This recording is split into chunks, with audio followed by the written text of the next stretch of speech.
Welcome back. Now, provided you meet certain parameters, you can also use HARO as a journalist. And so you can join HARO as a journalist. Now, before you apply, you will want to read the rules for HARO, in particular those that apply specifically to online-only outlets and business websites. And you'll basically note that a website needs to have an Alexa ranking of 1 million or less. It needs to, if it's going to be a podcast or show, hosted on its own domain. And if you collect a subscription for your site, you will not be able to use HARO, and HARO does not send out queries for social media platforms. So with that being said, it's a good idea to read all of the parameters before submitting a query as a journalist.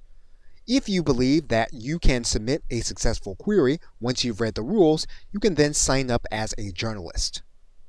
Once you are inside, you can then submit a query. Once you submit your query, HARO will read that query to determine if it meets the parameters, and it will send out the query to its universe of individuals looking for opportunities to appear as a source of information. You will see your query inside of HARO and the number of individuals that have responded. You can then determine which pitches you will accept and which you will reject. Okay, so with that, thanks, and I will see you in another video.